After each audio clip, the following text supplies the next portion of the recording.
the company that owns Facebook and Instagram, run by Mark Zuckerberg, they've poached a few more engineers.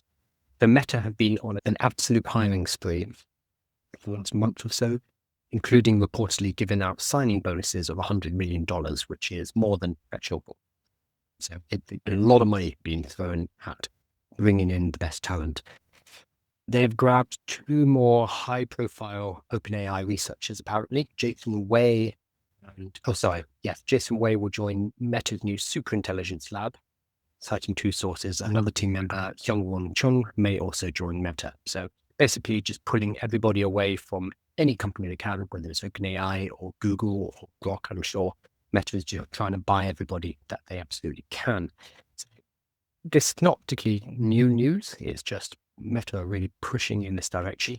But what I saw, which was very interesting, was from Nathan. You should follow Nathan Lands over on, he's mainly on Twitter. I think he's on LinkedIn too.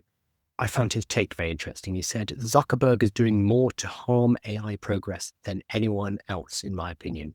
There is no way that Meta is going to catch up. Zuck isn't Elon. He's distracting a lot of the top talent that were actually doing meaningful work. And now those people are going to retire at Meta and become less productive to society.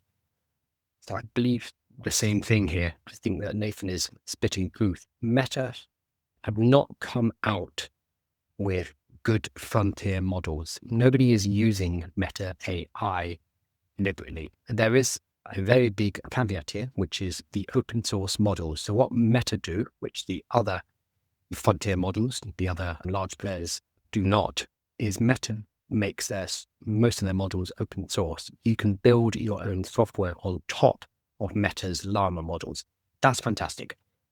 I have seen speculation, this may or may not be true, that this is basically to undermine OpenAI, because OpenAI got so far ahead so quickly that Meta and Zuckerberg were looking at it like, we cannot catch up with this. There's no way we can get enough computation or enough talent or refine our models quickly enough to be able to catch up with what OpenAI are doing. And this is an existential threat to us, Meta, moving forward, because we've realized that the technology companies of the future is not just social media. The technology companies of the future is artificial intelligence. That's where it's all going. The Meta do have a huge advantage in that they have a lot of data. They have a lot of images. So if you put photos on Instagram or Meta now, that is used to train their photos, their photo generation and their video generation artificial intelligence. A few months ago, there was a notification that went around saying, hey, if you don't want this, make sure you opt out. But make it as quiet as possible. A lot of people don't realize if you upload photos, unless you've specifically opted out, then it's going to be used to train Meta's AI. So they are doing things like that. They're using and leveraging their users' data in order to catch up. But still, they have not released a model that has blown anyone else to the water. On the other hand, Grock, Elon Musk's company, XAI, created things like Grock. Grock 4 came out at the beginning of the week, and it's good. It's not great. It's not better than Claude. It's not better than OpenAI, but XAI have only been around since March 2023, so just over 2 years. In that time, they built Colossus, which is a data center which has 100,000 H100 chips. I think it's 50,000 now, and a bunch of H200s. So they've put in a huge amount of money, a huge amount of work. And in that time, they've managed to catch up and create something that is it's in the running to be a frontier model. It's in the running to compete with OpenAI and ChatGPT. It is not there yet. It is not good enough yet, despite what the Elon Musk fanboys say. But what is impressive is that they have committed so hard and spent so much money and brute force their way to a model that is almost as good in just 2 years. And remember that OpenAI have been doing this for a long time in terms of AI. Meta don't seem to be doing the same thing. There was discussion of a new data center, which they're building, which I believe is the size of Manhattan. That is the comparison I've seen thrown around. I need to look into that properly. They are behind. They are behind at the moment, and Zuckerberg is poaching away talent, giving it a lot of money.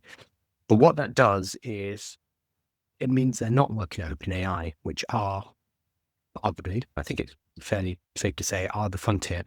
At the frontier, they're doing the best work. Anthropic with Claude and OpenAI with ChatGPT, they're the best models at the moment. So by poaching away talent, Meta is, putting a bet that they will catch up. But I would say they're at least a year or two behind right now. And I don't know if they can catch up even with Grock at this point. So what Nathan is saying is poaching away talent from companies that actually need it and will be able to use it a lot more. And yeah, sure, they're going to be comfortable. These engineers are going to make a huge amount of money, but that's going to take the sail out of the wind. It's going to remove their drive. They're not going to be building the best models. Instead, they're going to have cushy jobs at Meta, building something that's probably not as good. So I agree with him here. I'd be happy to be wrong. I'd love to see Meta coming out with a model that actually competes with ChatGPT. We haven't seen it for the last few years. Maybe we will. Not sure.